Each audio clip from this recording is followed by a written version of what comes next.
ओम नमः सिद्धेभ्यः। ओम नमः सिद्धेभ्यः। ओम नमः सिद्धेभ्यः। मंगलमय मंगल करन वीतराग विज्ञान नमो तार जाते भय अरहंता दिवा करे मंगल करे उमा ग्रंथ करन के काज जाते मिले समाज सब पावे निज पद राज। इस भव तरु का मूल जानौ में त्यावा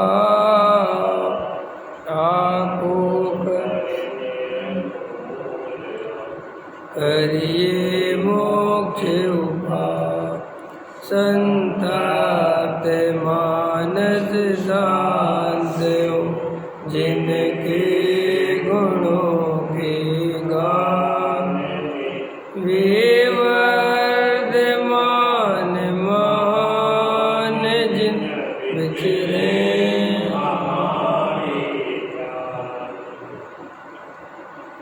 मोक्ष मार्ग प्रकाशक सातवां अधिकार सम्यक सन्मुख मिथ्या दृष्टि पृष्ठ क्रमांक 260। देखो तत्व विचार की महिमा। तत्व विचार रहित देवादिक की प्रतीति करे, बहुत शास्त्रों का अभ्यास करे, वृत्तादिक पाले, तपश्चरण आदि करे, उसको तो सम्यक्त होने का अधिकार नहीं। और तत्व विचार वाला इसके बिना भी सम्यक्त का अधिकारी होता है। सो देखो क्या है वो तत्व विचार। तत्व विचार कैसे करना है, तत्व विचार क्या है। तत्व विचार माने जैसा वस्तु का स्वरूप है, समझ में आए ना। हम अनादि काल से वैसा नहीं मानते, वैसा नहीं जानते, हमें वस्तु के स्वरूप का कुछ ज्ञान नहीं है, हमें कुछ पता नहीं है। हमें इंद्रियों के माध्यम से जन्मों जन्मों से जो जो दिखाई देता है हम उसे वैसा ही मान लेते हैं। और इंद्रियों के माध्यम से कभी भी वस्तु का सही स्वरूप दिखाई नहीं देता, क्योंकि ये श्रुत ज्ञान जो अल्प ज्ञान है ना, क्षयोपम ज्ञान, जो इंद्रियों के माध्यम से प्रकट होता है, ये बहुत गड़बड़ करता है। ये वस्तु जैसी है वैसी नहीं देखता।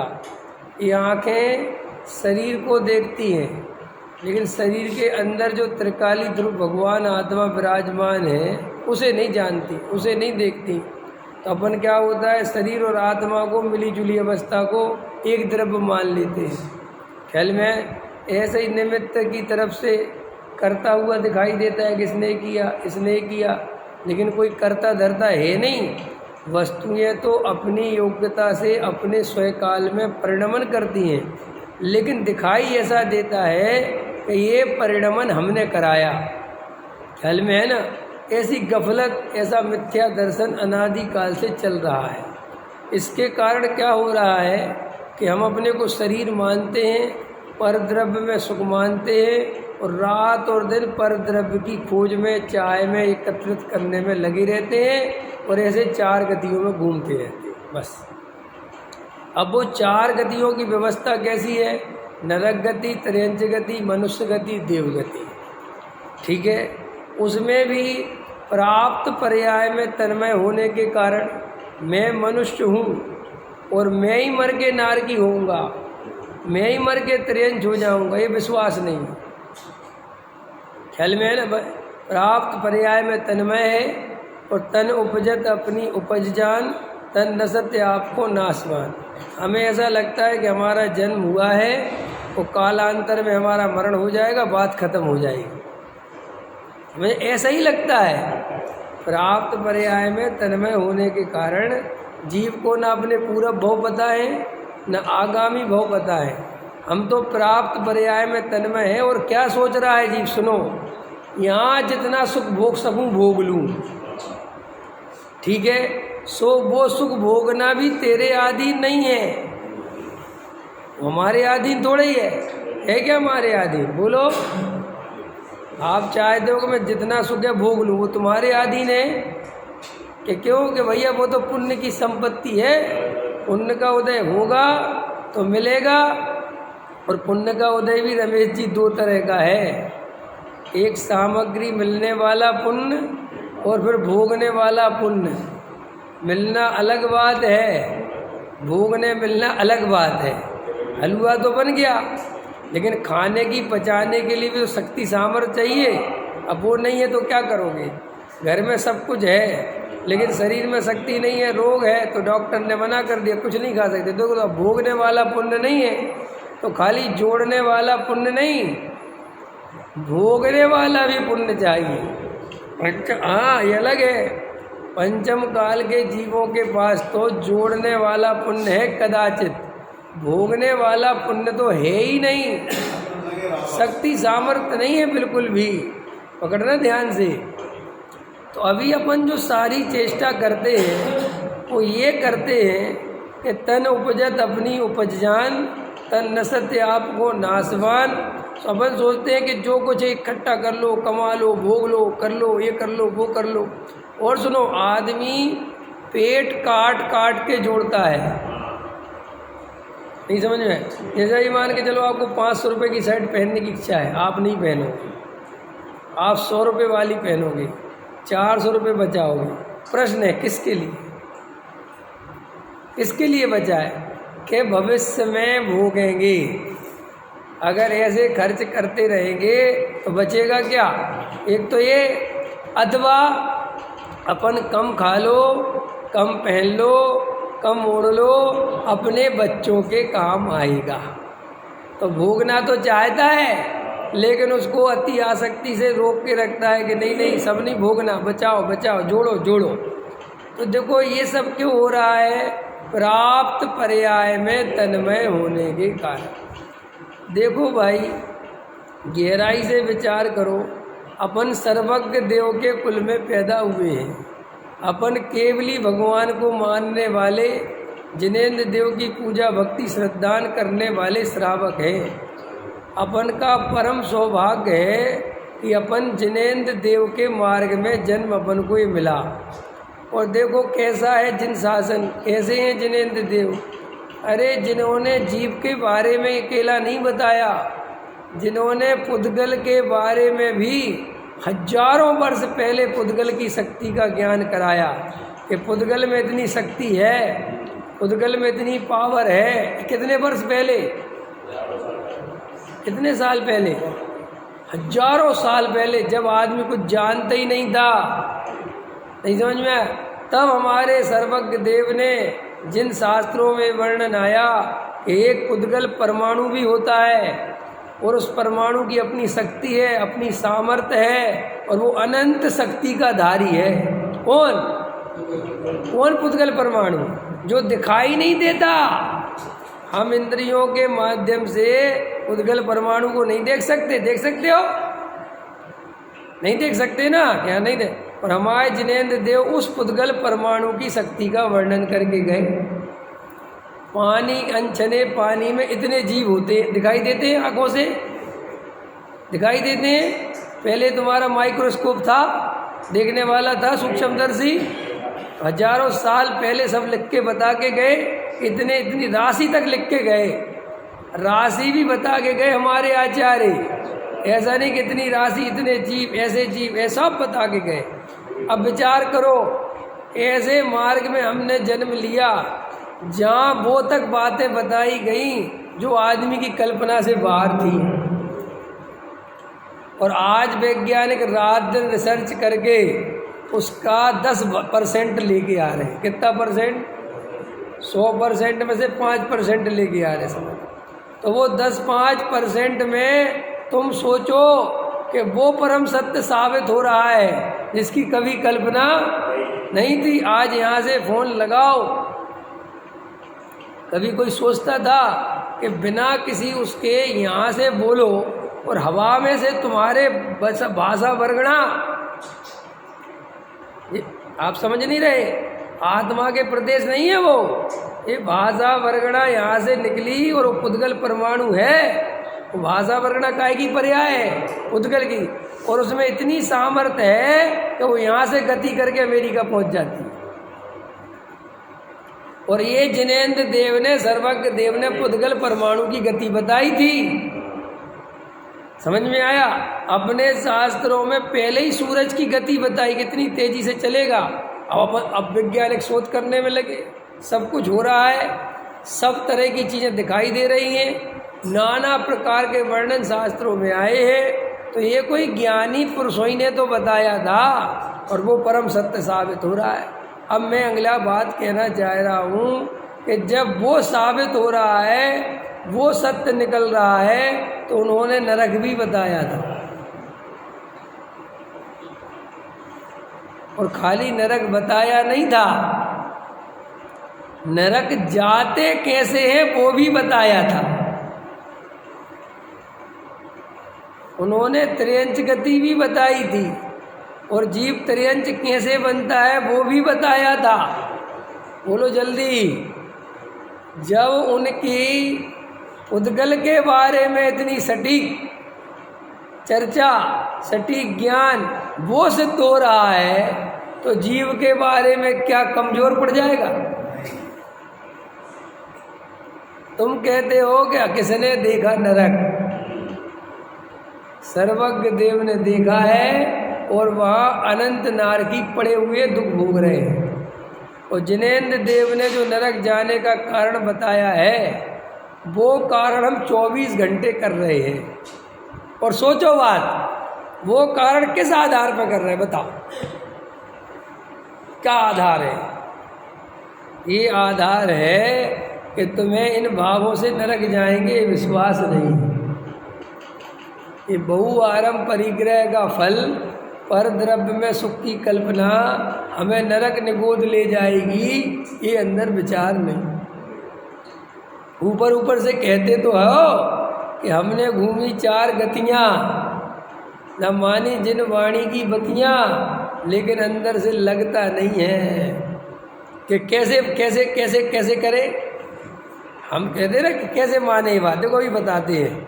तुम डॉक्टर के पास गए, डॉक्टर ने तुम्हारा चेकअप किया, तुम्हें कुछ तकलीफ थी, उसने एक रिपोर्ट करवाई, रिपोर्ट निकल के आई, बोले आपको डायबिटीज हो गई। क्या हो गई? काहे में से निकल के आया था पर्चा? मशीन में से निकल के आया ना। क्या कहा उस पर्चे ने? डायबिटीज हो गई। आपने अगले दिन से ही चीनी खाना छोड़ दी कि नहीं? कैसे छोड़ दी? वहाँ कैसे पर्याय वही आ गई छोड़ने वाली?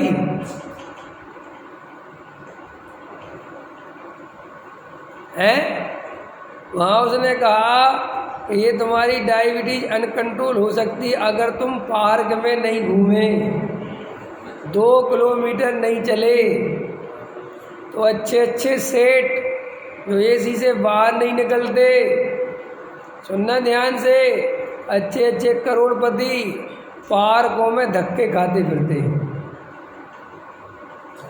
लेकिन उन मूर्खों को वो डॉक्टर पे तो भरोसा है, लेकिन जो 3 लोग के डॉक्टर हैं जिनने प्रत्येक द्रव्य का परिणमन देख रहे हैं, उस पर भरोसा नहीं है। उसमें कहता है ठीक है, हमारे पास तो पता भगवान किस काम आ रहा है, ये भगवान के लिए हमने क्या यूज कर रखा है। अपन ने प्रतिमा बनवाई, अपन ने स्थापना करवाई, अपन ने प्रतिष्ठा करवाई, मंत्र फुकवाए, वो बन गए भगवान। अब उन भगवान से क्या कह रहे कि तुम हमारा ध्यान रखो, हमारा कारोबार बढ़िया चलता रहे, हमारे बाल बच्चे बढ़िया चलते रहे, ये हमारा उपयोग है भगवान के प्रति बस। इससे ज़्यादा ही कुछ दम नहीं है इन बातों में। देखो अज्ञानता की मूर्खता तो देखो, पहले वो प्रतिमा खुद बनवाता है 20,000 रुपये दे के, करवाता कि नहीं, और 20,000 में भी बहस करता है, 15,000 देंगे, नहीं नहीं यार 12,000 देंगे। अभी देखो चल रहा कि नहीं चल रहा। कहते चलो भाई साहब यार 14 दे दो, ठीक है बनाओ, बढ़िया बनाना हो है ना, अच्छा पत्थर लगाना, देखो बनवाना, प्रतिमा बनवाता है, बन जाती है। हाँ बढ़िया बनाई तुमने, एकदम ठीक, अच्छी है, चलो भिजवाओ इसको दिल्ली। दिल्ली आ जाती है, पता करो रे भाई कहाँ पंच कल्याणक हो रहा है, वहाँ पंच कल्याणक भेजता है, कहता भैया इसमें मंत्र मंत्र फूको, समझ में आया, स्थापना कर दो, आएगी आदिनाथ की, हो गए आदिनाथ, उनने लिख दिया आदिनाथ, हो गए आदिनाथ। अब उन्हीं आदिनाथ से कहते मारी दीन तड़ी सुन बीनती, समझ में आया। और उन्हीं आदिनाथ को लेके आया खुद, समझ आया, जैसे वो फिल्म थी ना ठीक है, ये कितने वाले गणेश जी, ये कितने वाले शंकर जी हैं, ये कितने वाले कृष्ण, बोले 50 रुपये वाले, ये 100 रुपये वाले, बोले इनमें क्या अंतर है, बोले कोई अंतर नहीं, काम एक सा कर दे, बोले एक सा कर दे, बोले ठीक है छोड़, छोटे वाले दे दो हैं। ऐसे ही भगवान को हमने एक खेल खिलौना बना रखा है, कोई भगवान पे फूल चढ़ा रहा है, कोई भगवान को चंदन लगा रहा है, कोई चावल चढ़ा रहा है, कोई अभी आया ना परसों स्वतंत्रता दिवस था ना, तो किसी ने वो पंचामृत अभिषेक किया, तो वो केस वो 3 रंगों से किया, भगवान के ऊपर तिरंगा बना दी, समझ गए, 3 रंग डाल दिए हैं, समझ में आया कि नहीं। खेल खिलौने हो गए, भगवान के नहीं हो गए। तुम उस भगवान पे, उस प्रतिमा पे अपनी मनमानी करते हो, तो खेल खिलौने गुड्डा गुड्डी से ज़्यादा कहाँ रहेगा। नहीं समझ में आया, पकड़ में आया प्रश्न के नहीं आया। फिर भगवान ये कर दो, क्या पागलपन चल रहा है, क्या चल रहा है, उसी में पार्श्वनाथ लिखवा देते तो पार्श्वनाथ हो जाते। ये सब तुम्हारे मन की तो ही कल्पना है, पार्श्वनाथ आदिनाथ क्या है। यहाँ तक अपनी ऐसी स्थिति है, अपन अर्घ दे रहे मान के चलो, और आदिनाथ का अर्घ नहीं दिया, और आदिनाथ भगवान, अरे आदिनाथ तो रह ही गए, ऐसा लगता है जैसे आदिनाथ को बुरा लग जाएगा, और बाकी से और भगवानों को अर्घ दिए और ये रह गए। तो जैसे उनमें से राग देश हों, अरे परम बीत रागी मुद्रा है, वहाँ कोई आदिनाथ महावीर नहीं है, ये तो तेरे अंदर राग है भेद करने का, कि महावीर अलग है, आदिनाथ अलग है, चंदा प्रभु अलग है, पार्श्वनाथ अलग है क्या, अरे बोलो अलग है क्या भैया, वे सब एक हैं, एक है माने एक जैसे ही है। तुमने बीतरागी बोला सबको नमस्कार, तुमने सर्वज्ञ बोला सबको नमस्कार, वहाँ ऐसे है ही नहीं। चंदा प्रभु बैठे बैठे ये नहीं सोच रहे कि आदिनाथ को अर्घ दे रहा है, मुझे तो दे ही नहीं रहा, ये तुम्हारे अंदर ऐसे राग द्वेष है। तो अभी भगवान के प्रति भी ध्यान से देखो, अगर जिनेंद्र देव पे सच्चा भरोसा हो जाए कि हे जिनेंद्र देव, आपने जो वस्तु का स्वरूप बताया है उसमें रंच मात्र भी हेर फेर, इधर से उधर इंच भर भी संभावना नहीं है, वास्तव में मैं जीव हूँ, मैं शरीर नहीं हूँ, मैंने अपने को अनादिकाल से शरीर माना। कब से? ये अनादिकाल शब्द भी हमें नहीं पता, ये भी जिनेंद्र देव का बताया हुआ है कि तुम आज से नहीं हो, तुम्हें भले ही पूरा पर्याय याद नहीं है, लेकिन हो अनादिकाल से और अनंत काल तक रहेंगे। ऐसा अगर तुम्हें जिनेंद्र देव पे सच्चा भरोसा हो, बोलो, और फिर ये भरोसा हो गया तो आगे के सब भरोसे चालू हो गए कि नहीं हो गए, कि मैं आत्मा हूँ, मैं शरीर नहीं हूँ, और मैं अपने को शरीर मानता हूँ, इसका नाम मिथ्या दर्शन। जिनेंद्र देव ने एक द्रव्य को दूसरे द्रव्य का कर्ता धर्ता नहीं बताया, और मैं अपने को एक द्रव्य को दूसरे द्रव्य का कर्ता धर्ता मानता हूँ, ये मिथ्या दर्शन है। जिनेंद्र देव ने परद्रव्य से सुख नहीं आता और मैं परद्रव्य से सुख मानता हूँ, ये मिथ्या दर्शन है। जिनेंद्र देव ने बहुवारम परिग्रह का फल नरक बताया है, और मैं ये जिनेंद्र देव की बात नहीं मानता और बहुवारम परिग्रह जोड़ने की भावना रखता हूँ, इसका फल नरक मिलेगा तो नहीं मिलेगा तो क्या मिलेगा, बोलो। अब अपन कहते हैं कि हम जिनेंद्र देव के भक्त हैं। अरे भक्त तो उसे कहते हैं जो अपने ईश्वर की सब कुछ स्वीकार करे जो उनने बताया कि वास्तव में ऐसा ही है। देखो भाई, अंदर गहराई से विचार करो। एक गरीब आदमी को जितना भगवान पे भरोसा है ना, इतना अमीर आदमी को नहीं है। क्या कहा मैंने? अरविंद जी बहुत नोट करने वाली बात है। देखो, एक स्वरूप है वस्तु का। जब आदमी असहाय होता है, कमज़ोर होता है, तब वो भगवान पे ज़्यादा भरोसा करता है, क्योंकि उसे लगता है कि यार मेरे हाथ में कुछ नहीं है, मैं कुछ करने धरने वाला नहीं हूँ, एक झोपड़ी में रहता हूँ, मैं क्या करूँ भाई, भगवान की ये इच्छा हो। तो मैंने ध्यान से तो भगवान पे ज़्यादा भरोसा करता है। लेकिन कोई आदमी भाग्य से पैसे वाला बन जाए, उसके कुछ पुण्य का उदय है। आपको पता है, पुण्य का उदय कर्तृत्व को पुष्ट करता है। क्या कहा मैंने? पुण्य का उदय कर्तृत्व को पुष्ट करता है। इसलिए जो बड़े लोग होते हैं वे इतने अहंकार में रहते हैं कि वे भगवान के सामने भी अहंकार से जाते हैं। वे भगवान के सामने भी ये कहते हैं, चांदी का गिलास, क्या चांदी का कट क्या होता है, चांदी का छत्र होता है ना, चांदी का छत्र तो कमज़ोर है, सोने का छत्र चढ़ा रहा हूँ, है किसी की हिम्मत? है कोई चढ़ाने वाला? भगवान से कहता है वो इनडायरेक्ट में, मैं चढ़ा रहा हूँ। समझ में आया? कोई नहीं चढ़ाता, मैंने चढ़ाया तुम्हें। और वो भगवान के सामने भी अहंकार। 31 लाख की बोली ली है मैंने। क्या समझ रहे हो? महाराज, महाराज के सामने से खड़ा होता है। महाराज आप मुझे जानते हो? 31 लाख की बोली जो आई वो मेरी है। अच्छा,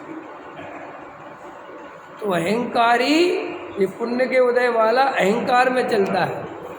अब देखो, एक गरीब आदमी, सुनो ध्यान से, वो जो कहता है, तू ही है तारणहारा रे प्रभु हम सबका एक, तू ही है तारणहारा रे। अब इसका अर्थ दो तरह से निकलता है। एक तारणहारा का अर्थ निकलता है मिथ्या दर्शन से, कि भगवान तारने वाले हैं, भगवान ये करने वाले हैं, वो करने वाले हैं। और एक अर्थ तारणहारे में सम्यक दर्शन भी निकलता है। कैसे? कि तारणहारे का अर्थ है कि हे जिनेंद्र देव, मुझे आप पे पूरी तरह सच्ची श्रद्धा है कि आपने जिस द्रव्य का, जिस क्षेत्र का, जिस काल में, जिस भाव में जैसा परिणमन देखा है, जिस समय जो पर्याय होनी है वो होके रहेगी, मैं किसी का करता धरता नहीं हूँ, ऐसा जानकर मैं पूरी तरह निर्भर होता हूँ। और आप ही तारने वाले हो। तारने वाले हो माने आप ही सब कुछ जानने वाले हो। उनके राम में और हमारे महावीर में क्या अंतर है बता? राम की मर्जी के बिना पत्ता नहीं हिलता। ये शब्दों ही का फेर है परम सत्य। नहीं समझ में आए? ये मर्जी लगा दी उनने, तो मर्जी के चक्कर में ही परेशान है अपन। अच्छा बताओ, आदिनाथ की मर्जी के बिना पत्ता हिलता है? बोलो बोलो देवेंद्र जी, मैं सिद्ध करके दिखाऊंगा हिलता है कि नहीं। बताओ, आदिनाथ की मर्जी के बिना पत्ता हिलता है? बताओ, हिलता है? वो कह रही हिलता है। तुम बताओ, राजेश जी बताओ, आदिनाथ की मर्जी के बिना कोई काम होता है दुनिया में?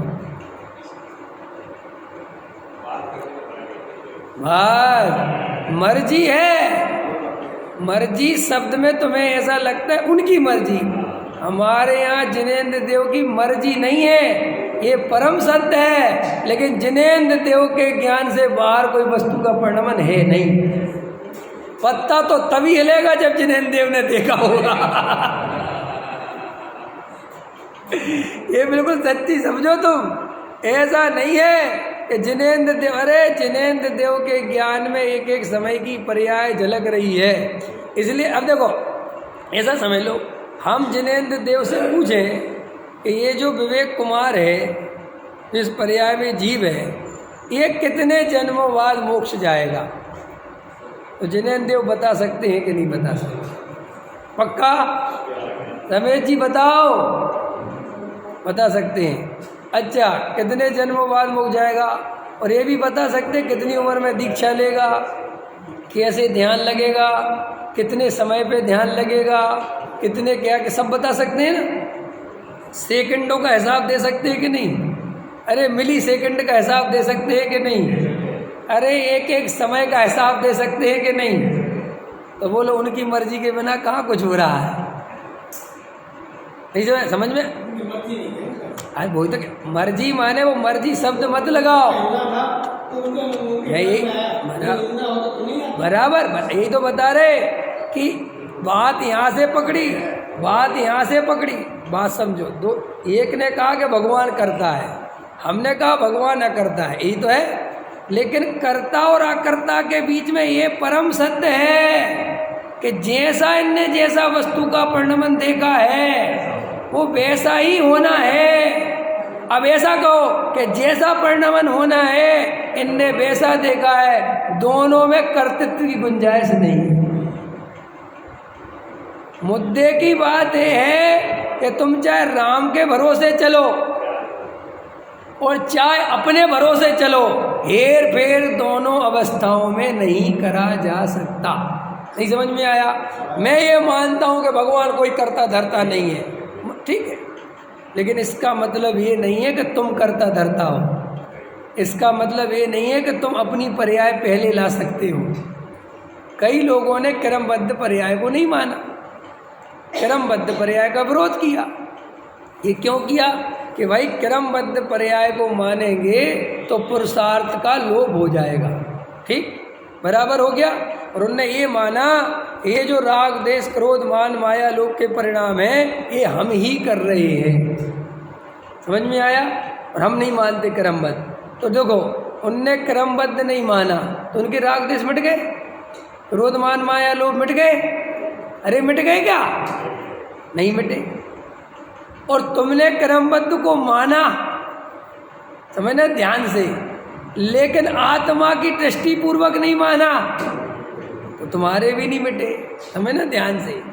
मतलब बात ये है कि बात तुम ये कहो कि भगवान करता है कि धरता है, इससे बहुत फर्क नहीं पड़ना, कोई आफत नहीं आनी है। जब तक तुम अंदर दृष्टि नहीं पलटोगे, बाहर में चाहे कुछ भी बोलते रहो, कोई फर्क नहीं पड़ने वाला।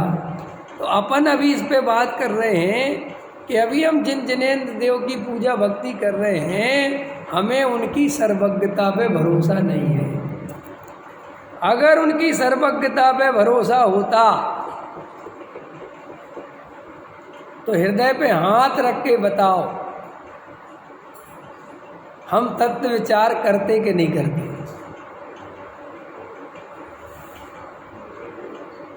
पैसे से सुख मिलेगा, समझना ध्यान से, पैसे के बिना सुख नहीं मिलेगा। ये भरोसा होने के कारण 80 साल का बूढ़ा भी कहता है पैसा जोड़ो, भले खुद नहीं कुछ कर पा रहा तो भी लड़कों से क्या कहता, जोड़ो जोड़ो। और अगर ये भरोसा हो जाए कि तत्व विचार करने से सुख मिलेगा तो अपने लड़के से क्या कहोगे कि भाई तत्व विचार कर, इससे सुख मिलेगा। अभी हमें तत्व विचार करने से सम्यक दर्शन की प्राप्ति होगी, और अगर हमने तत्व विचार नहीं किया तो 4 गति परिभ्रमण चलेगा, नरक निगोद जाना पड़ेगा, कीड़ा मकोड़ा बनना पड़ेगा। ये अंदर भरोसा नहीं आ रहा, इसीलिए तत्व विचार में उपयोग नहीं लग रहा। उदाहरण दे दिया मैंने, वो डॉक्टर पे भरोसा हुआ कि अगर ये कह रहा है मशीन में डाल के कि डायबिटीज हो गई, और अगर मैंने अब चीनी खाई तो मर जाऊंगा, तो देखो चीनी का कितना राग था उसे, मीठे का तोड़ दिया ना, नहीं खाता ना। समझना मेरी बात? ऐसे ही हम लोग कहते हैं कि हमारा तत्व विचार में मन नहीं लगता, स्वाध्याय में मन नहीं लगता। ये मन क्यों नहीं लगता? क्योंकि तुम्हें पूरी तरह भगवान पे भरोसा नहीं है। कि वास्तव में अगर मैंने अपने को आत्मा नहीं देखा, मैंने आत्मानुभूति नहीं की, मैंने सम्यक दर्शन की प्राप्ति नहीं करी, तो वास्तव में मुझे कौन सी गतियों में जाना पड़ेगा मुझे खुद पता नहीं, क्या दशा बनेगी। अगर ऐसा जीव को 4 गति परिभ्रमण का भय दिखाई दे तो 100% तत्व विचार में उपयोग लगा है, लेकिन उसको ऐसा लग रहा है कि तत्व विचार तो ठीक है अपनी जगह है, पहले पैसा होगा तो सुखी होऊंगा, बड़ा मकान, बड़ी दुकान, पैसा रुपया होगा तो सुखी होऊंगा, तो वो सारी चेतना, वो सारी ताकत वहाँ लगी रहती है और कोई कारण नहीं है। अरे भाई वो डॉक्टर के पास उसने कहा डायबिटीज है, अपने आप डायबिटीज सुनते ही चीनी छूट गई और उसने कहा सुबह 5 बजे उठ के 6 बजे पार्क में जाना पड़ेगा। अपने आप भागने लगे कि नहीं भागने लगे? और अच्छे अच्छे सेठ भागते हैं कि नहीं भागते? क्यों भागते हैं? क्योंकि प्राप्त पर्याय में तन्मय होने के कारण ये डर सताता है कि अगर इस डॉक्टर की बात नहीं मानी और अपनी मनमानी करी तो भाई साहब मर जाऊंगा। ऐसे ही श्री गुरु कहते हैं कि तुम्हें जिनेंद्र देव के सामने खड़े होके ऐसा लगना चाहिए ये 3 लोग के डॉक्टर हैं। वेद लिखा शास्त्रों में, वेद सुजान, कि ये जिनेंद्र देव वेद के समान है, तू इन पे भरोसा कर, तेरे सारे रोग कष्ट दूर कर देंगे। इनकी बात मान। इनने कहा कि शरीर और आत्मा एक नहीं है, तो तुझे कितने ही एक लगे हैं, तू अपने पे विश्वास मत करना, इन पे करना। नहीं समझ में आया?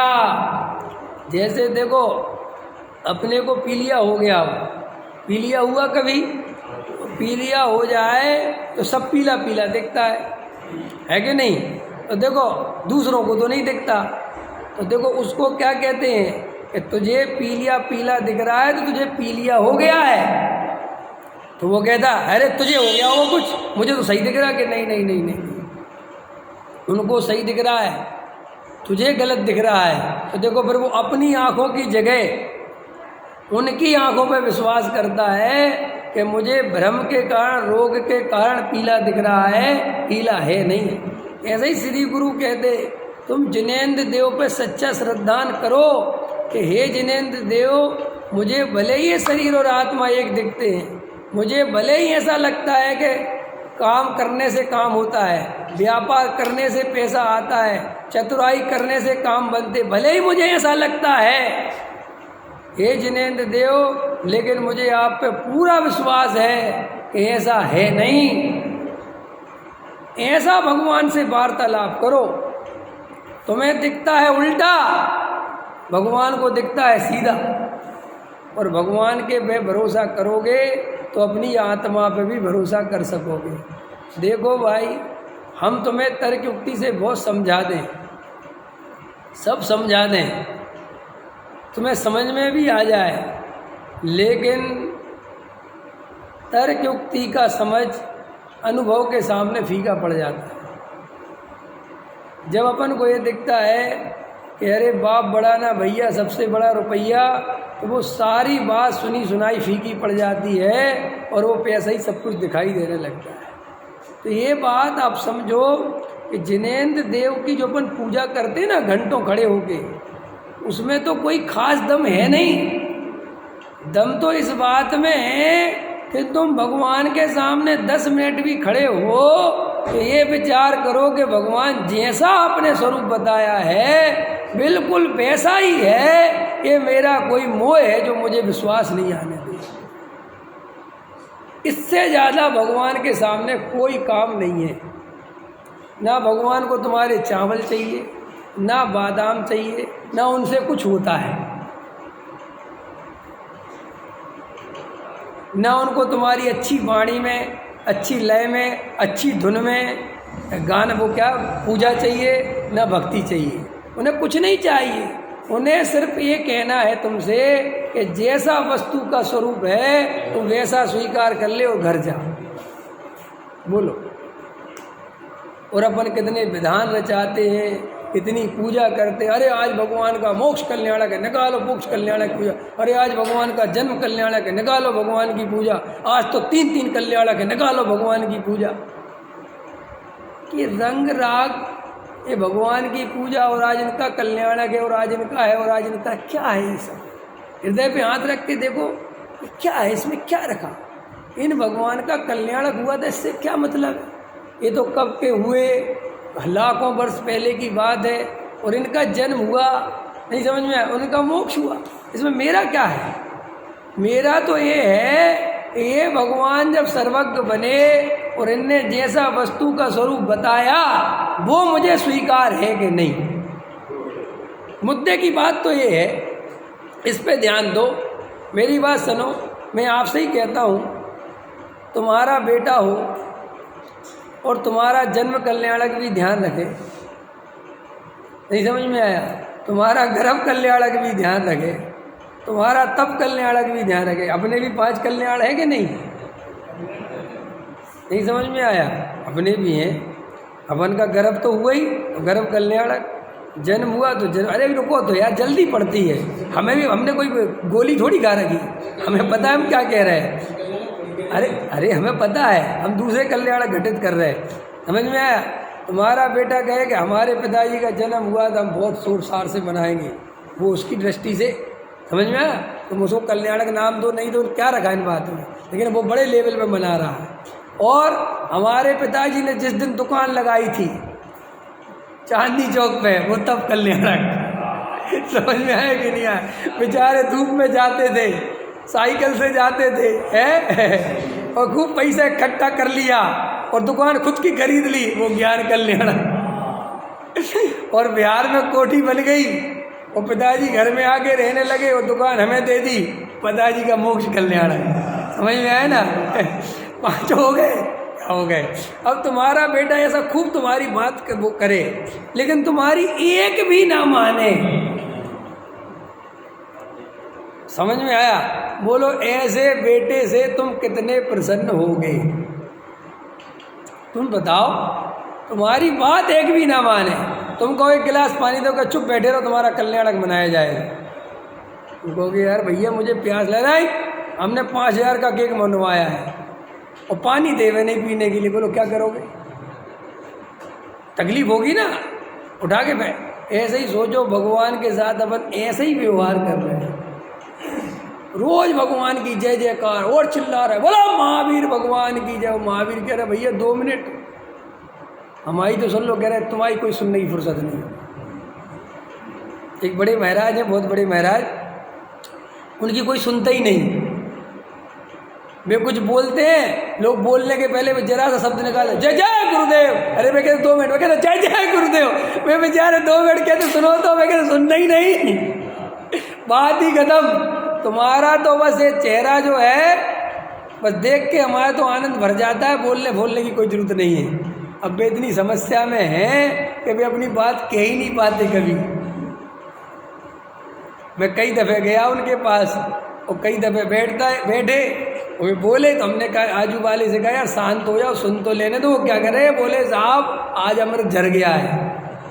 तो अमृत में क्या मिला, छोड़ो, उनका बोल नहीं अमृत है, क्या बोले क्या नहीं बोले बात ही खत्म है। अब बोलो ऐसे ही अपन। और सुनो, बड़े वाले बादाम लाना पद्मसेन जी, ये छोटे बादाम अच्छी बात नहीं होती। ऐसे ऐसे नए नए तरीके चलते रहते, बड़े बादाम, छोटे बादाम, महंगे चावल, सस्ते चावल, ये चावल वो चावल। अच्छा, महंगे चावल चढ़ाना चाहिए भगवान को कि शुद्ध चावल चढ़ाना चाहिए, प्रश्न है मेरा। कोई शास्त्र में लिखा था कि महंगे चावल चढ़ाना चाहिए, जो 200 रुपये किलो वाले चढ़ाना चाहिए, लिखा था? क्या लिखा था शास्त्र में? हालांकि शास्त्र में नहीं लिखा, फिर भी तुम्हारी भाषा में कह देता, प्रासुक सामग्री। अब वो प्रासुक तो एक तरफ हो गई, चांदी के गिलास, चांदी के कलसा, चांदी का ये, सोने का ये नाटक चालू हो गया। ये वीतरागी भगवान के शासन को प्रभावना कहता है। ये कहता कि मैं भगवान की भक्ति है, ये भगवान की भक्ति है। सुनो, भगवान की भक्ति किसे है? जो एकांत में बैठ के सम्यक तत्व विचार करता है, वो भगवान का सबसे बड़ा भगत है। तो अपन ऐसा जिनेंद्र देव के साथ व्यवहार करने में लगे हैं और अपन को अपन कहते हैं कि हम उनके भक्त हैं, जिन पे तुम्हें 1% भरोसा नहीं है।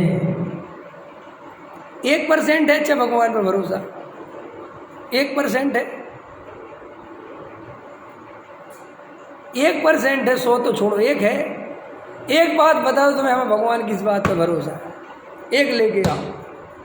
अगर 1 लेके आ गए तो मैं सिद्ध कर दूंगा कि तुम्हें 100 पे भरोसा है। ले आओ, किस पे भरोसा है? सब अपने अपने कर्तृत्व पे भरोसा है और इसलिए सम्यक दर्शन की प्राप्ति नहीं होती, आकुलता नहीं मिटती, भय नहीं मिटते, कसाय नहीं मिटती, कुछ नहीं मिटता।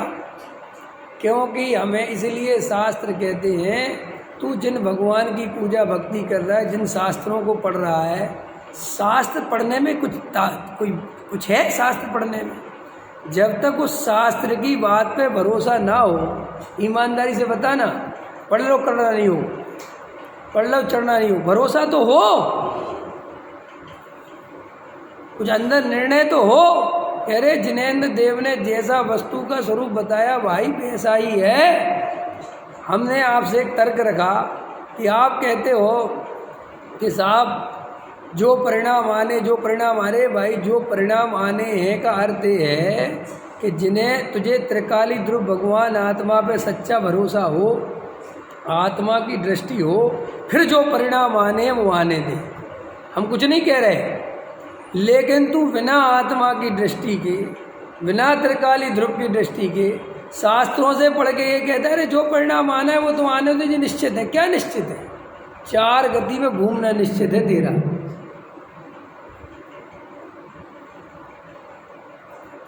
साहब जो होना है वो निश्चित है। क्या ये कहने के लिए त्रिकाली ध्रुव की दृष्टि चाहिए? क्योंकि कहीं किस आधार से तुम कि साहब हमने जिनेंद्र देव के आधार से कही, तो जिनेंद्र देव के आधार से कही तो बेटा आ ही जाओ। फिर तो तुम जिनेंद्र देव पे तुम्हें इतना ही भरोसा है तो उन्हीं जिनेंद्र देव ने बताया कि तुम आत्मा हो, तुम शरीर नहीं हो। उन्हीं जिनेंद्र देव ने बताया कि भाई तत्व विचार करो।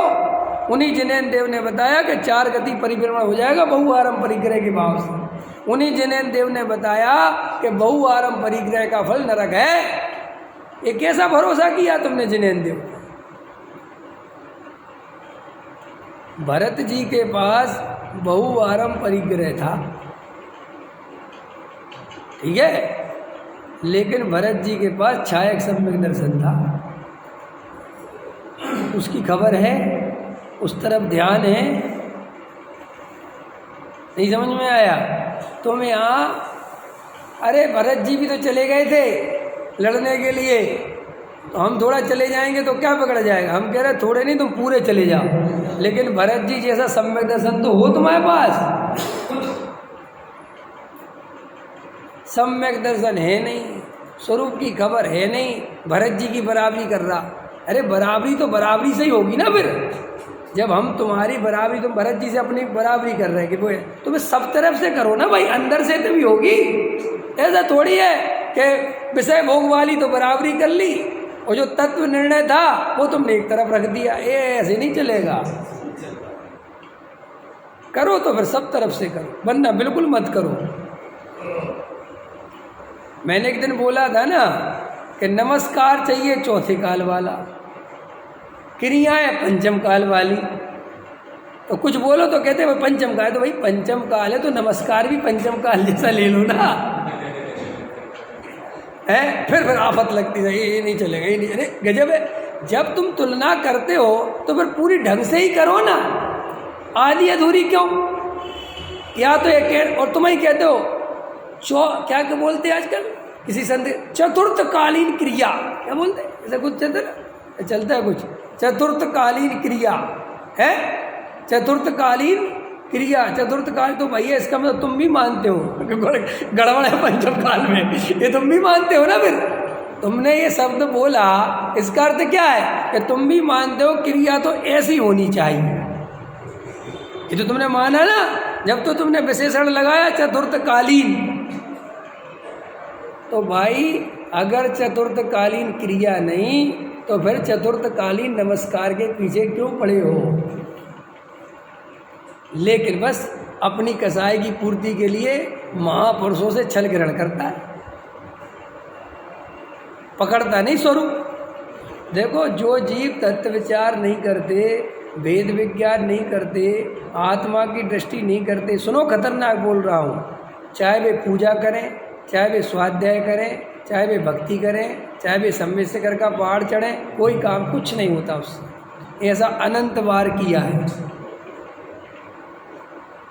इसलिए यहाँ लिखा, देखो तत्व विचार की महिमा। अगर आपको टोडामल जी पे भरोसा है, 300 वर्ष पहले टोडामल जी साहब इसी जिन शासन की प्रभावना में हाथी के पैर के नीचे दब के मर गए, अगर ऐसे टोडामल जी पे तुम्हें भरोसा है, उनकी तीक्ष्ण बुद्धि पे, उनकी श्रद्धा पे, उनके ज्ञान पे भरोसा है, तो वे टोडामल जी आगमों का सार ये मोक्ष मार्ग प्रकाशक लिख के हमें ये समझा रहे हैं कि देखो तत्व विचार की महिमा। और जो जीव तत्व विचार नहीं करते, वे जीव सम्यक दर्शन की प्राप्ति नहीं कर सकते। ये भरोसा है, कुछ नहीं रखा। ये अपन जो भगवान के सामने, देखो भगवान के सामने क्या हो रहा है, आज इतनी गड़बड़ हो रही है। आज मतलब संसारी जीव है ना, मोही। सच पूछो तो भगवान के सामने जीव को खड़े होकर जिनेंद्र देव का स्वरूप याद कर कर गहरे से गहरा तत्व विचार में उपयोग लगाना चाहिए। लेकिन अर्घ बोलने में इसके बाद अर्घ, इसके बाद अर्घ, इसके बाद क्रिया, इसके बाद जल, इसके बाद चंदन, इसके बाद इसके बाद इतने काम पकड़ लिए पूजा के नाम पर कि वो काम करते करते पूरी पूजा हो जाती है और हमने पूजा क्यों करी ये पता ही नहीं चलता। और फिर इतने थक जाते हो वो काम करते करते कि फिर स्वाध्याय में मन नहीं लगता।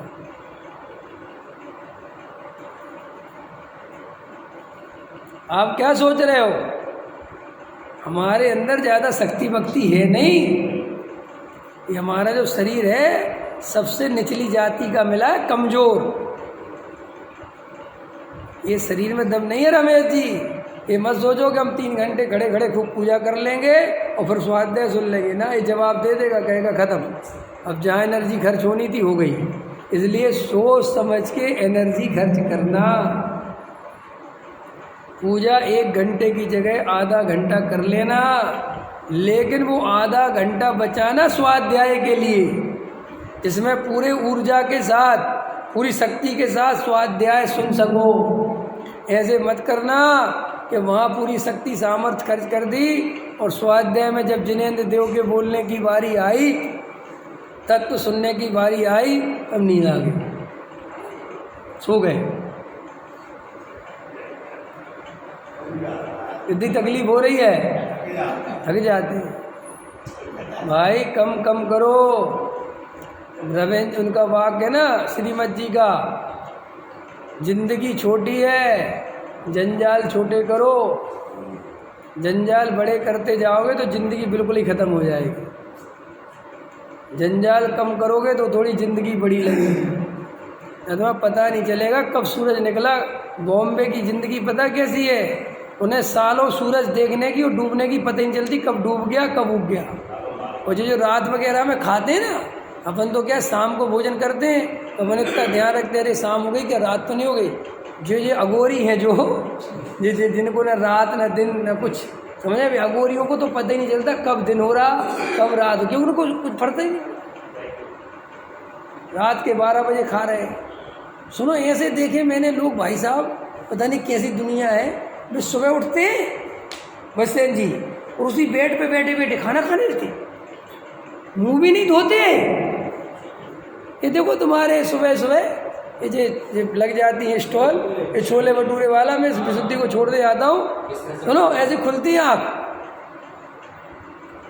ला भैया प्लेट छोटे भटूरे। मुझे इतनी हंसी आती लोगों को देख के। मैंने कहा क्या दशा है यार जीव की, है बिल्कुल ही पागल पर चल रहा संसार में है। क्या स्थिति है बताओ, हंसी नहीं आती है? ये ऐसा जीव है बताओ। सुबह से उठ के आँख ऐसे खोलते खोलते आते और सीधे खड़े हो जाते। इसलिए भैया महाभाग्य से ये तत्व मिला है। सोच समझ के खर्च करो, शरीर को भी और उपयोग को भी। समझ में आया क्या? शरीर को भी कुछ नहीं रखा, कुछ नहीं रखा, जिंदगी ऐसे ही निकल जाएगी। कई लोग ऐसे होते हैं रात के 12-12, 1-1 बजे तक लगे रहते। ये जीवन व्यर्थ है अगर तुमने परद्रव्य में खर्च कर दिया। सर्वज्ञ भगवान पे सच्चा श्रद्धान करो। 10 मिनट भगवान के सामने खड़े हो तो यही विचार करो कि हे भगवान, आपने कैसे मोह का नाश किया, आपने कैसे संदर्शन ज्ञान की प्राप्ति करी, कैसे आपने वेद ज्ञान किया, मैं कहाँ पागल बन रहा हूँ, मैं क्या कर रहा हूँ। इतना तत्व सुनने के बाद, इतनी बात समझने के बाद ये मोह ढीला नहीं पड़ता, परद्रव्य की रुचि नहीं छूटती। ये स्त्री पुत्र मकान दुकान में ही सारी चेतना पसरी पड़ी हुई है। बच्चों में ऐसा मोह पसरा पड़ा हुआ है जैसे उनमें अपनी जान रखी हो है। इन माताओं की तो, माता बहनों की तो बच्चों के प्रति इतना मोह रहता, बाप रे, अति मोह है, इतनी चरम सीमा पर मोह रहता। ख्याल में आए कि नहीं आए? माताओं की तो वास्तव में ये बच्चों को और पति को, संयोगों को सुख पहुंचाने के चक्कर में पूरा जीवन चला जाता है, अपने बारे में सोच ही नहीं पाती। बचा कुचा टाइम पति की चिंता, बचा कुचा टाइम बच्चों की चिंता, बचा कुचा टाइम भोजन बनाने की चिंता, बचा कुचा टाइम नंदों की चिंता। नंद क्या होता? नंद होती, नंद है। और कौन सी बीमारी होती? देवरानी, जेठानी है, और बेचारी मरी जाती इसी चक्कर। तत्व विचार करने का अवसर ही नहीं मिलता। समझ में? ये बहुत स्त्री पर्याय के जो दुख लिखे ना शास्त्रों में, इसलिए लिखे। हालांकि दुख है नहीं, लेकिन तत्व विचार नहीं करते, मोह तीव्र होता है, इसलिए पर्याय। मैं तो देखता हूँ ज़्यादा से, और जिन स्त्रियों को अनुकूलता है ना, उनने क्यों बताई कि अनुकूलता है, मान के चलो इन चक्रों में नहीं है, सुबह सजने संवरने फैशन में ज़िंदगी निकाल देती हैं। उनके वे नाक कौन से क्या होते हैं, वो क्या होते हैं, नेल पॉलिश होता है, नेल पॉलिश और क्रीम पाउडर, और ऐसे आज डायमंड का सेट, आज सोने का सेट, आज ये चूड़ी, बेचारे शीशे के सामने ही खड़े। एक वैज्ञानिक ने तो ये लिखा, जिनके अनुकूलता है जिन स्त्रियों के, वे अपनी जिंदगी का 40% हिस्सा आईने के सामने निकाल देती हैं। और आजकल पुरुष स्त्रियों जैसे हो रहे हैं, पुरुष स्त्रियों जैसे हो रहे हैं आजकल। वे भी खड़े रहते हैं, सजना संवरना, बॉडी बिल्डर है, चल रहा है। अरे ये भाव चला जाएगा, कीमती भाव है, बार बार विचार करो। ये भाव गया तो कहाँ पड़ा रहूँगा, ये बार बार सोचो, ये भाव गया तो कहाँ पड़ा रहूँगा। भाई साहब, आप उसकी कल्पना मत करो, देखो अपनी आँखों से। 1 मिनट में जो तुम्हें मच्छर जीव नहीं दिख रहा है, ये मच्छर बन जाएंगे। ये पूरा का पूरा जीव मच्छर बन जाएगा, ऐसा मच्छर की पर्याय में चला जाएगा। ये मच्छर तो बड़ी पर्याय बोल रहा हूँ, और छोटी पर्याय, एक इंद्रिय आदि की पर्याय में चला जाता है, जहाँ कोई जीव ही नहीं मानता। पड़े रहेंगे पेड़ बन के, कोई जीव भी नहीं मानेगा, ऐसे काट देंगे। बेचारे लोगों की हालत तो ये है, इतने बड़े बड़े बकरे, मुर्गे हैं, बकरियां, गाय, बैल, ऊँट सब काट देते हैं, कितने बड़े बड़े जानवरों को काट देते हैं। विचार करो, बारंबार विचार करो कि भाई मुझे जिनेंद्र देव को चांदी के कलसा नहीं चढ़ाने, मुझे जिनेंद्र देव को सोने के छत्र नहीं चढ़ाने, कुछ नहीं लगा, क्योंकि हमारे जिनेंद्र देव तो परम वीतरागी हैं, वे तो यह सब छोड़ के भागे हैं। अच्छा, महावीर भगवान के पास सोने की कमी थी क्या जो तुम चढ़ा रहे हो? हैं? क्यों? सोने का छत्र चढ़ाने से भगवान को कुछ होता होगा? अपन को समझ में नहीं आता। अपने मंदिर सबसे सिंपल होने चाहिए। जैनियों के मंदिर में तो कुछ होना ही नहीं चाहिए था। कोई आता तो कहता यार क्या है, फिर हम समझाते कि हमारे भगवान भीतर आ गए, हम कुछ नहीं देते, हमारे भगवान कुछ चक्करवाही नहीं। अरे जिनके भगवान रागी द्वेषी हैं वे बेचारे पंखे लगाएं भगवान को, कूलर लगाएं, एसी लगाएं। पता है तुम्हें यहाँ साईं बाबा बैठे ना, उनको मौसम के हिसाब से सब सेटिंग होती है उनकी, ये कोने पे बैठे हैं, समझ में आया। गर्मी होती तो बाकायदा एसी लगा रखी, उनके सामने पंखा कर देते हैं, अच्छे अच्छे कपड़े पहनाते हैं, फिर समझ में आया, सब व्यवस्था रहती। फिर ठंड आती है तो हीटर चलाते हैं, तो उनका तो सही है बिल्कुल। वो क्या सही है ना, अरे भाई भगवान रागी तो ऐसी है ना उनके, तो भाई उनको ठंड लगती होगी, उनको तक सब सही है। तुम्हारे भगवान तो वीतरागी है, तुम काय को जे सोने के कलसा, चांदी के कलसा, फलाना ढिकाना, काय को जिंदगी बर्बाद करने में लगे। अरे सोने के कलसे की जगह और 100 सवेसार समझे छपवाओ और घर घर भिजवा दो, बढ़िया पाठशाला खोल दो, वहाँ खर्च करो पैसा। भगवान पे तो 1 रुपया खर्च नहीं करना चाहिए जैन समाज को। हाई स्कूल खुलवा दो, नहीं समझ में आया, अच्छी बढ़िया बच्चे मेरी भावना पढ़े, वहाँ बढ़िया तुम्हारी 2 बातें सुने, ये गजब के काम का। लेकिन ये जैन समाज की बुद्धि फ्री हुई है, क्योंकि पुगरुओं के हाथ में चला गया ना ये जैन समाज। मूर्ख लोग पुगरू बन गए हैं वे, और वे समाज को बरगलाते रहते हैं, हमारे जिनेंद्र हो 3 लोग के नाथ हैं, इनका झंडा ऊंचा होना चाहिए, इनका आसन सोने का होना चाहिए। अरे तुम पर धिक्कार है, तुम अपने घर में तो इतनी व्यवस्थाएं कर सकते हो, भगवान ऐसे ही बैठे हैं। कमाल हो गया, कौन से क्या पागल, कहाँ का ईंट कहाँ का रोड़ा, भानुमती ने कुनवा जोड़ा। कुछ भी बोलो, कुछ भी बढ़ा के, चने के पेड़ पर चढ़ा के चढ़ क्यों, जनता तो चढ़ती है, एक बार की बात नहीं है। अपने वो भाई जी आए थे, जब कहते स्त्रियां नाचो, तो क्या तर्क है, कितने मूर्खतापूर्ण तर्क है, तुम शादियों में नहीं नाचती, ये कमाल है क्या, पागल हो गए क्या। मेरे को इतना मतलब तकलीफ हुई कि तुम्हारे इस तर्क का मैं जवाब दूं, फिर हम जो घर में करते वो यहाँ करें, फिर यहाँ बैठ के रोटी भी खाएं हम भगवान के साथ, क्यों घर में नहीं खाते क्या, भाई कमाल है, ये कोई बात है। अरे शादी विवाह में नाचे, उसका काम ही वहाँ रंग राग है, शादी है ही कसाई का काम, उसमें क्या सोचना। और वहाँ स्त्री नाचे, उसका मन, उसका भाव, उसका घर, उसका जीवन, लेकिन उसको ये तर्क दे के मंदिर में नचाना, क्या क्या कर रहे हो तुम। और वो भी जिनेंद्र देव के सामने। एक तरफ तो ये कहते हैं कि स्त्री को भगवान के सामने खुला सिर नहीं जाना चाहिए, एक तरफ तो ये कहते हो, इतनी मर्यादा की बात करते हो, और वो मर्यादा तब दिखाई नहीं देती जब स्त्री को नचवाते हो। मुझे पुरुष को भी नहीं नाचना चाहिए, मैं तो कह रहा नाचना ही नहीं चाहिए। न कई स्त्री ऐसे भी तर्क करते, अच्छा पुरुषों को तो नाचने देते हो, भाई मेरी तरफ से पुरुषों को भी नहीं नाचना चाहिए, कुछ मत नाचो, नाचने में कोई धर्म नहीं है, नहीं समझ में आया। ऐसा नहीं है, अत्याचार बहुत करते हैं अपन कभी कभी, कि अपन खुद तो अपनी मनमानी करते रहते हैं, ऐसे नहीं। सीधी सी बात है, रंग राग जिनेंद्र देव के सामने होना ही नहीं चाहिए, और कोई करता है तो उसका समर्थन मत करो, निषेध करो कि भैया जरूरत नहीं है, सब शांति से बैठ के तत्व विचार करो। और कम से कम अपन तो हाई क्लास में आ गए। कौन सी क्लास में आ गए अपन तो हाई क्लास में आ गए। अपन ने समयसार पढ़ लिया, मोक्ष मार्ग प्रकाशक पढ़ लिया, तत्व पढ़ लिया। अब अपन नाचने कूदने में अब नहीं लगेंगे भैया, अब जिनको लगना हो वो लगे। हमें तो भाई साहब इतनी गहरी बात पता चल गई, यहाँ लोग नाचेंगे, इतने में हम अपना तत्व विचार करेंगे तो हमारा काम हो जाएगा। हाँ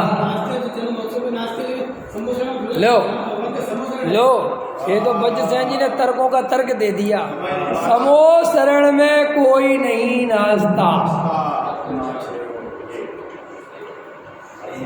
बात ही खत्म, डेट्स ऑल। आज से नाचना बंद। समझ में आया कि नहीं आया? बच्चन जी कंट्रोल रखना।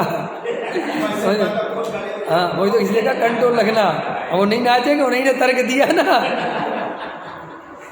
मेरा कहने मतलब एक बार की बात है, मैं सुना देता हूँ 2 मिनट कि साहब महिलाओं को तो नाचने का निषेध कर दो। और ये पुरुष क्या करते हैं, आधी अधूरी धोती, पूरी पीठ दिख रही है, पूरा पेट दिख रहा है, नाच रहे हैं, तो तुम्हारे कारण दूसरे को तकलीफ नहीं होती? महिलाएं उनके अंदर नहीं है कि उनको तकलीफ नहीं होगी तुम्हारे ऐसे सब देख के। माने तुम कोई महिला नाचे तो हमें तकलीफ होती हो, तुम नाच रहे और कूद रहे और पूरा अधोबस्त हो गए भी, उसके लिए कौन ध्यान रखेगा? तो अपने को अंदर से विचार करना चाहिए, तब आपके बात बनेगी। और आप विचार नहीं करोगे तो नहीं बनेगी। देखो, और अपने को समय मिसयूज नहीं करना। अगर मंदिर में ज़्यादा नाच हो रहा हो, चुपचाप निकले आओ बाहर।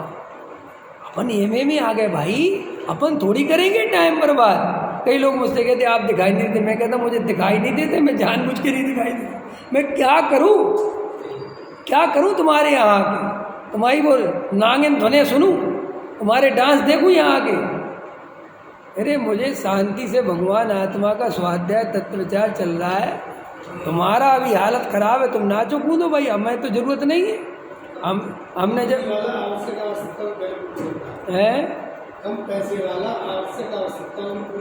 हाँ, सवाल ही पैदा नहीं होता। अरे जिसके घर में नॉन आटा चना नहीं है, पहले वो लेके आएगा कि आइसक्रीम लेके आएगा? वे अत्यंत मूर्ख ही है वे, कि आटा तो है नहीं और आइसक्रीम खा रहे। इसलिए पैरव में पहले विचार करो कि मुझे आत्म कल्याण करना है, मुझे आत्मा की दृष्टि करना है। कुछ नहीं रखा, ये सब बना रखे लोगों ने अपने राग की पूर्ति के लिए, विधान भक्ति कुछ नहीं है इन सब में। सुनो, भक्ति तो असली एकांत में बैठ के होती है। सामूहिक कोई भक्ति है क्या? वो तो राग की पूर्ति है। सामूहिक भक्ति राग की पूर्ति, एकांत की भक्ति सच्ची भक्ति। सहजानंद।